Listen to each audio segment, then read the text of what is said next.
All right, we had a big revelation just in the last 24 hours about the corrupt politicians here in New South Wales. So I guess the theme of our show today, Ed, is politics, and we're talking about what's going on around the world. Here, right in my backyard, here in the state of New South Wales, the former Premier, Gladys Berejiklian, was found to be corrupt at the highest levels.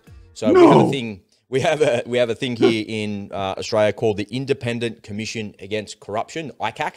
And ICAC was set up by the New South Wales government by the former Premier Nick Greiner, who was later investigated by ICAC for corruption. So that's kind of a bit of a funny irony that happened there to that guy.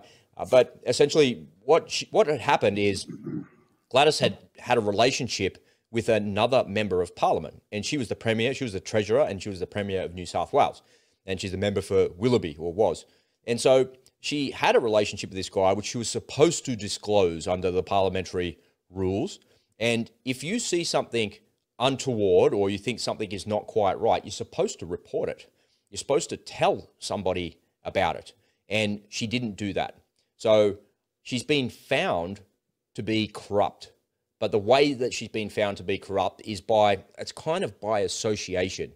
It doesn't appear that she was corrupt herself, but she knew about the corrupt behavior. So by association, she was corrupt.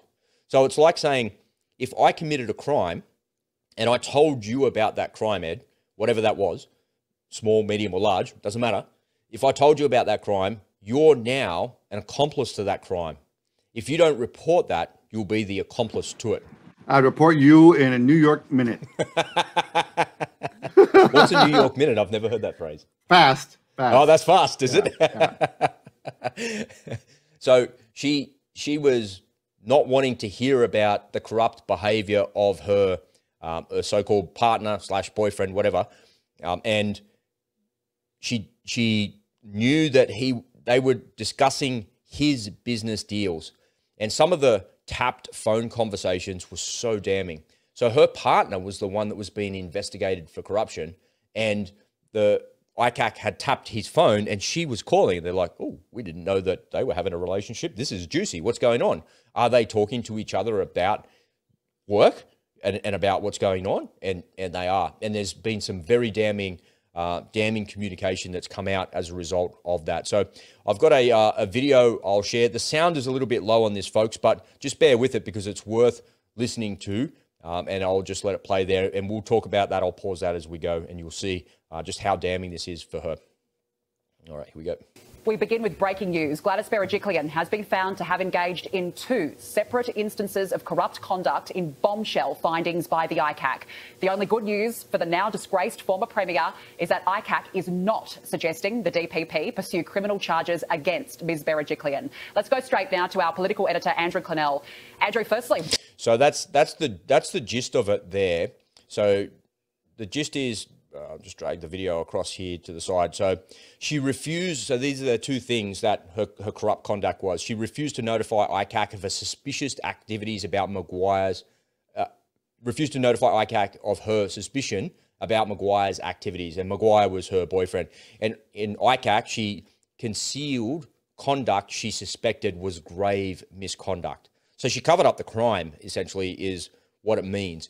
And is that the same as committing a crime? What do you think, Ed? What say you? Well, there is a thing called,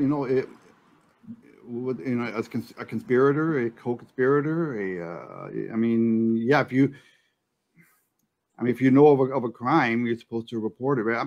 That's a good one, right? Well, listen, she's just a lonely woman seeking love. I mean, come on, guys. I mean, it's not like she can go to a local bar and find love. She's got to take what she can get, and so the sad part about that story, right, is you're quite right. She's entitled to have a boyfriend. What's wrong with that? That's okay. That's fine. It seems a bit creepy because, like, she's just not a very pleasant person. Like, who would want to? I mean, okay, hold on a second. So, all right. So, what about Biden's wife then? Should we be throwing her? All of these corrupt politicians. They got people at home who know about the crap that they're doing. Well, work with me here for a sec. So she's entitled to have a boyfriend. She's entitled to have a personal life, just like anybody else, irrespective of her personality. Whether you like her or you don't, she's entitled to have that. Everybody has a personal life and they have a work life. That's just how the world works.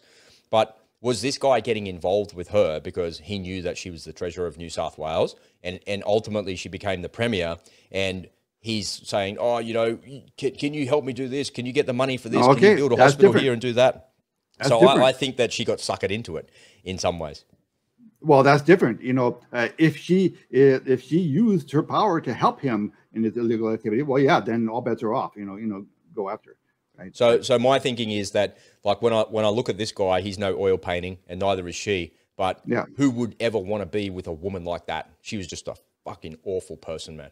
She was horrible, horrible politician, horrible human being. And my personal view is that her policies reflected her personality. Her policies of, you need to report on your neighbors. And I would be disgusted if I hung out with somebody who wasn't jabbed. And just the way that she was, man, and the destruction, the willful destruction of our community and of our lives, coupled with this person here, the willful destruction of the New South Wales economy, deliberately destroying small business, goes to the very heart of her personality. And what I mean by that is she simply didn't care about normal people. She acquired the position of power that she always sought. She got there. And the most damning thing that she said was that the rules didn't apply to her. So the Ministerial Code of Conduct, this is what she said. The Ministerial Code of Conduct said that if you suspected corrupt behavior, then you were to report that immediately. And she was in Parliament saying, you don't need to come into this house, into the House of Representatives or the Senate, to tell someone you're going to go down the road to ICAC and report corruption. You could just go down there yourself. And she said that rule didn't apply to her because she was the Premier. She was the Premier, not a minister. But ICAC are like, no, it applies to you. Show me a politician who does not feel the same way. Yeah, but she came out and said it. She actually said those words. There you go. So maybe, and you should give her a little bit of credit for actually saying it. Well, Joe Biden said he sold secrets. That's right. Yeah. He admitted it. Gavin Newsom, during the worldwide flu, he was out partying when he wouldn't let you go to restaurants. He was out going to fancy restaurants. I mean, the rules for thee and not for thee thing has been on full display. So why are we so shocked that a politician actually feels that way? Maybe she said it out. Maybe she said it out loud, just by mistake in a weak moment. When maybe she thought the camera wasn't on.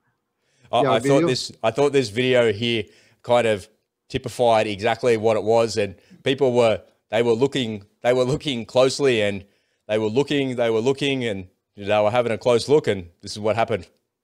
I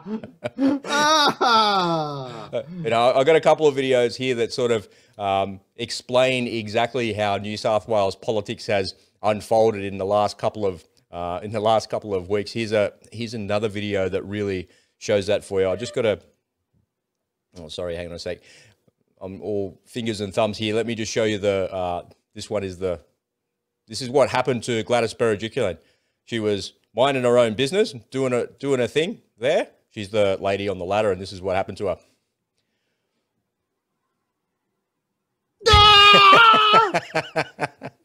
I can't play the sound, folks, because I'm going to get a copyright strike there. And this final video, I think, really kind of shows how it started and how it actually ended. This is what actually happened. I don't know if you saw this video going around the internet. But see those videos, how it's going and how it ended up. This is what happened.